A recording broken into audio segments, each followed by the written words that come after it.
Assalamualaikum warahmatullahi wabarakatuh. Saya Triawan Dasari dari Sistem Informasi Reguler 5A akan memaparkan proyek pengembangan sistem informasi pada Apotik Mutiara.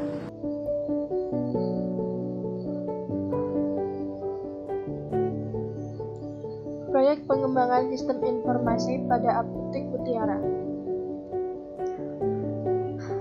Tujuan penelitian dan sasaran proyek. Tujuan penelitian ini adalah menganalisis dan mengembangkan sistem informasi pada Apotik Mutiara agar pengolahan data yang ada menjadi lebih baik dari yang sebelumnya. Sasaran dari proyek sistem informasi Apotik Mutiara ini adalah yang menggunakan sistem tersebut, yaitu admin maupun apoteker. Manfaat proyek. Manfaat proyek itu yang pertama, meningkatkan efisiensi operasi kerja apotik dengan menggunakan aplikasi kasir apotik untuk melayani transaksi dengan pembeli menjadi lebih cepat. Yang kedua, lebih terkomputerisasi untuk pendataan barang dari apotik di data stok barang.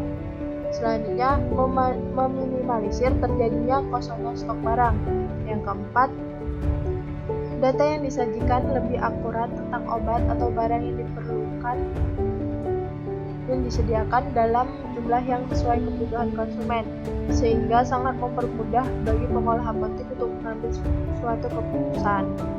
Selanjutnya, apoteker dapat membantu konsumen untuk informasi obat dan konseling dan memberikan kesempatan bagi apoteker dalam menjalankan tugasnya dengan baik dan profesional. Yang terakhir, menyediakan laporan-laporan penjualan dengan tepat waktu. Metode pengembangan sistem. Metode yang digunakan dalam pengembangan sistem informasi ini adalah metode waterfall. Metode waterfall merupakan metode pengembangan perangkat lunak yang sifatnya natural. Metode waterfall merupakan pendekatan SDLC paling awal yang digunakan untuk pengembangan perangkat lunak. Urutan dalam metode waterfall bersifat serial yang dimulai dari proses perencanaan, analisa, desain, dan implementasi pada sistem. Metode ini dilakukan dengan pendekatan yang sistematis, mulai dari tahap kebutuhan sistem, lalu menuju ke tahap analisis, desain, coding, testing atau verification, dan maintenance. Langkah demi langkah yang dilalui harus diselesaikan satu persatu, tidak dapat meloncat ke tahap berikutnya, dan berjalan secara berurutan. Oleh karena itu, disebut waterfall atau air terjun. Rancangan aktivitas kerja proyek. Diagram WBS, proyek pengembangan sistem informasi pada Apotik Mutiara. Ini terbagi menjadi 5 tahapan. Yang pertama, 1.0, identifikasi masalah atau opportunity. 2.0, perancangan sistem. 3.0, pembuatan perangkat lunak. 4.0, uji coba sistem. Dan yang terakhir, 5.0, implementasi. WBS analisis masalah atau opportunity. Tingkat 1, identifikasi masalah opportunity. Tingkat 2, mengumpulkan data. 1.2, membuat rumusan project charter dari alur proses sistem manajemen yang terjadi pada sistem transaksi pada apotek. 1.3, pembuatan dokumentasi hasil akhir analisis masalah sistem informasi transaksi pada apotek. Tingkat 3 itu ada 2 tahapan.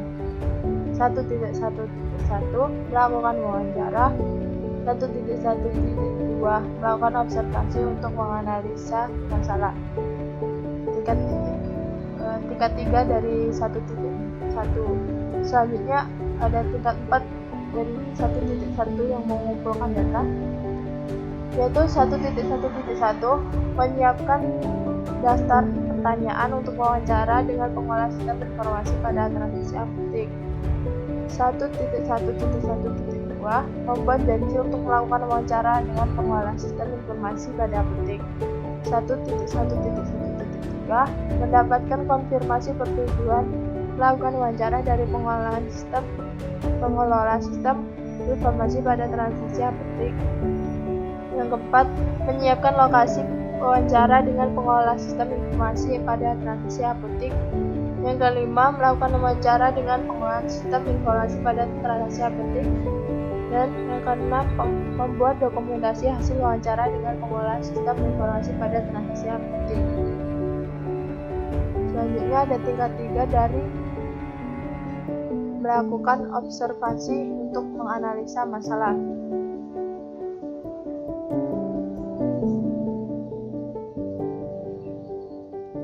Yang ini.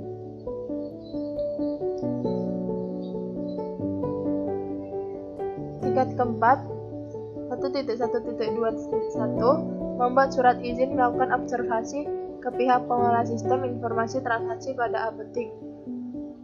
Selanjutnya, mengirim surat izin melakukan observasi kepada pengelola sistem informasi pada apotek. Yang ketiga, menerima surat balasan bahwa dapat melakukan observasi di sistem informasi pada apotek. Yang keempat, melakukan observasi transaksi pada apotek. Yang kelima, melakukan dokumentasi hasil observasi transaksi pada apotek. Tingkat 4, melakukan observasi transaksi pada apotek. Yang ini terbagi menjadi 3 dalam tingkat 5. Yang pertama, mengamati prosedur dan proses sistem transaksi pada apotek. Yang kedua, membuat flowchart prosedur dan proses sistem transaksi pada apotek. Yang ketiga, membuat dokumentasi produk dan proses sistem transaksi pada apotek.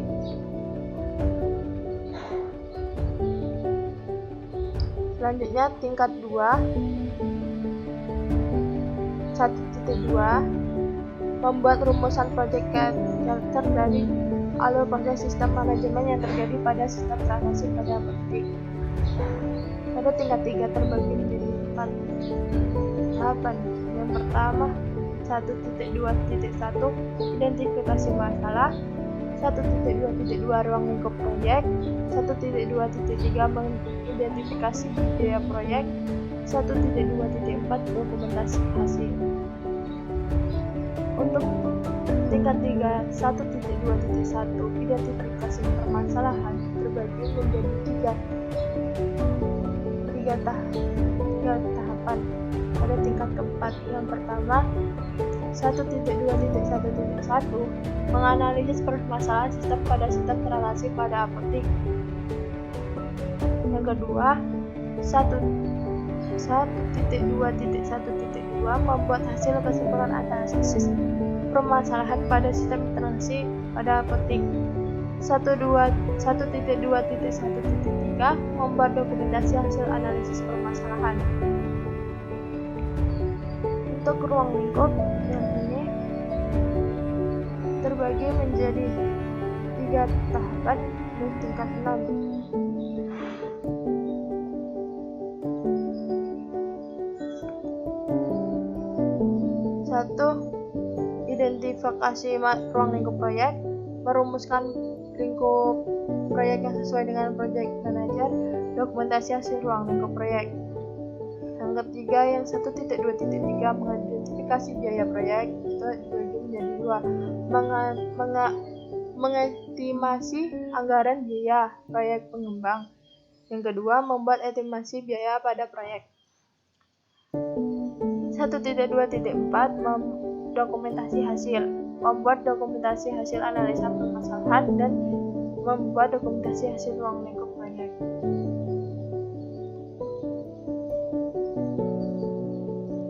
Tingkat 2, 1.3 pembuatan dokumentasi hasil akhir analisa masalah pengembangan sistem transaksi pada apotek.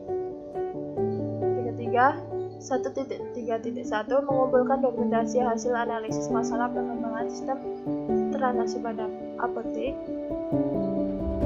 1.3.2 membuat dokumentasi hasil akhir analisis masalah pengembangan sistem transaksi pada apotek. Selanjutnya tingkat 4, 1.3.1.1 dokumentasi hasil wawancara mengenai masalah pengembangan sistem transaksi pada apotek. 1.3.1.2 dokumentasi hasil menentukan permasalahan dalam pengembangan sistem transaksi pada apotek. Selanjutnya yaitu WBS perancangan sistem. WBS perancangan sistem ini terbagi menjadi 5 dalam tingkat 2. Yang pertama 2.1 yaitu mengumpulkan data untuk membuat desain sistem transaksi pada apotek. Yang kedua 2.2 membuat desain diagram dekomposisi sistem transaksi pada apotek. 2.3 membuat desain logika proses susunan sistem pada apotek. Membuat desain logika seluruh penyimpanan data IRD untuk sistem transaksi pada apotek. Dan yang terakhir 2.5 membuat desain fisik struktur penyimpanan data atau skema database untuk sistem transaksi pada apotek.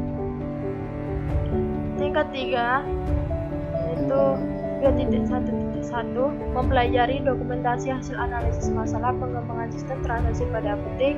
2.2.1 membuat rancangan desain sistem transaksi pada apotek. 2.3.1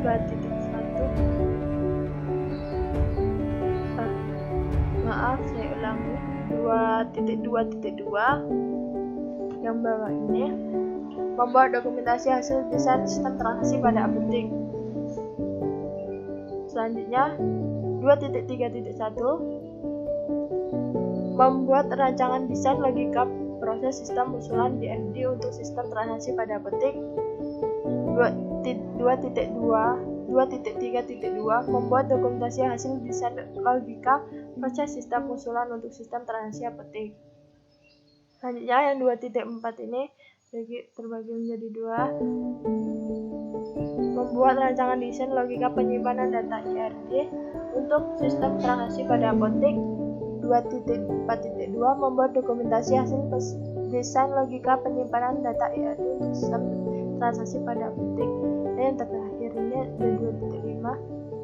2.5.1 membuat rancangan desain fisik struktur penyimpanan data atau skema database untuk sistem transaksi pada apotek. 2.5.2 membuat dokumentasi hasil desain fisik struktur penyimpanan data atau skema database untuk penyimpanan untuk sistem transaksi pada apotek.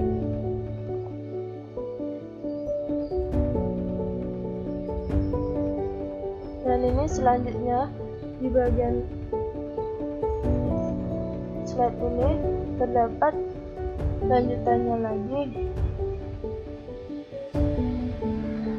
2.1.6 sampai 2.1.11 dari perancangan sistem.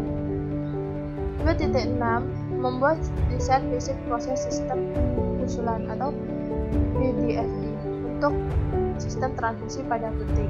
2.7 membuat desain topologi untuk sistem transaksi pada apotek. 2.8 membuat desain interface untuk sistem transaksi pada apotek. 2.9 mengumpulkan dokumentasi hasil rancangan desain sistem transaksi pada apotek. 2.10 menentukan desain sistem transaksi pada apotek. 2.11 pembuatan dokumentasi hasil akhir desain sistem.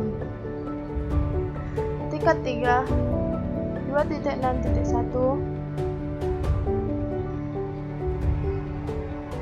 ini pada garisnya membuat rancangan desain fisik proses sistem usulan PDFD untuk sistem transaksi pada apotek dan membuat dokumentasi hasil desain fisik proses sistem usulan DFD sistem transaksi pada apotek. Untuk 2.7 2.7.1 membuat rancangan topologi untuk sistem transaksi pada apotek. 2.7.2 membuat dokumentasi hasil rancangan sistem transaksi pada apotek. Selanjutnya 2.8 membuat rancangan desain interface untuk sistem transaksi pada apotek. 2.8.2 membuat dokumentasi hasil desain interface untuk sistem transaksi pada apotek. Selanjutnya ada WBS pembuatan perangkat lunak 3.0. Pembuatan perangkat lunak tingkat 2 3.1 mengumpulkan hasil dokumentasi final desain sistem transaksi pada petik. 3.2 membuat user interface atau UI sistem transaksi pada petik. 3.3 membuat database sistem transaksi pada petik. Ini ada garisnya, mohon maaf. 3.1.1 mempelajari dokumentasi final desain untuk sistem transaksi pada petik. Yang selanjutnya ini 3.2.1 menerapkan algoritma atau research code user melakukan pengodingan UI untuk sistem transaksi pada petik. 3.2.2 melakukan testing pada evaluasi user interface untuk sistem informasi pada petik. Yang selanjutnya 3.3.1 melakukan instalasi RDBMS untuk sistem transaksi pada petik, membuat database sistem transaksi pada petik. 3.3.3 melakukan testing dan evaluasi database sistem transaksi pada petik. 3.34 mendokumentasikan hasil pembuatan database sistem transaksi pada petik. 3.0 yang pembuatan perangkat lunak tadi. Lanjutannya 3.4 melakukan pengkodingan proses sistem transaksi pada petik. 3.5 mengumpulkan seluruh dokumentasi proses pembuatan perangkat lunak. Yang 3.4.1 melakukan coding proses sistem transaksi pada petik. 3.4.2 melakukan tes dan evaluasi program sistem transaksi pada petik. 3.4.3 melakukan testing dan evaluasi database sistem transaksi pada petik. WBS uji coba sistem. 4.0 uji coba sistem terbagi menjadi 4 tahapan. Yang pertama 4.1 pengujian komponen sistem transaksi pada apotek. Ini terbagi menjadi 2 dalam tingkat 3. 4.1.1 pengujian input data-data pada saat pendataan sistem, dan 4.1.1 pengujian fitur-fitur yang terdapat pada sistem pendataan. Selanjutnya ada 4.2 menganalisis kekurangan sistem transaksi pada petik. 4.2.1 menganalisis kekurangan yang ada setelah uji coba sistem transaksi pada petik. 4.2.2 membuat hasil analisis kekurangan setelah uji coba sistem transaksi pada petik.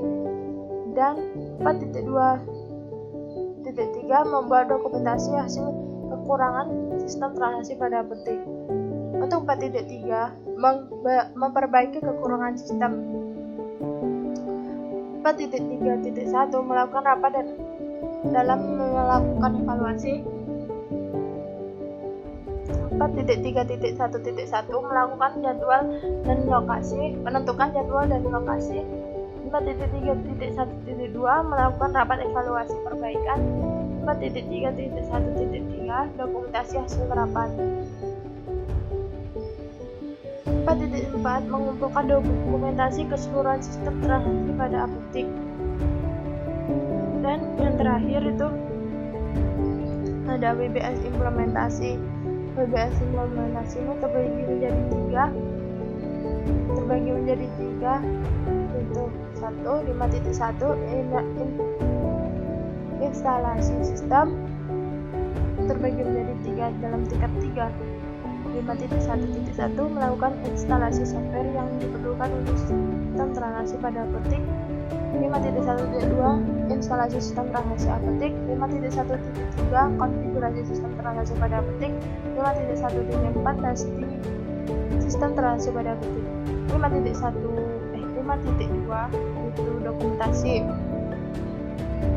5.2.1 mendokumentasikan seluruh proses pembuatan sistem. 5.2.2 menyiapkan sistem dokumentasi untuk proses pengembangan sistem. Dan yang terakhir itu mengumpulkan dokumentasi hasil sistem transaksi pada apotek. Selanjutnya ada penyerahan sistem 5.3, penyerahan sistem pendataan transaksi pada apotek. Mungkin hanya sekian yang dapat saya sampaikan. Bila ada salah kata, saya mohon maaf, dan kepada Allah saya mohon ampun.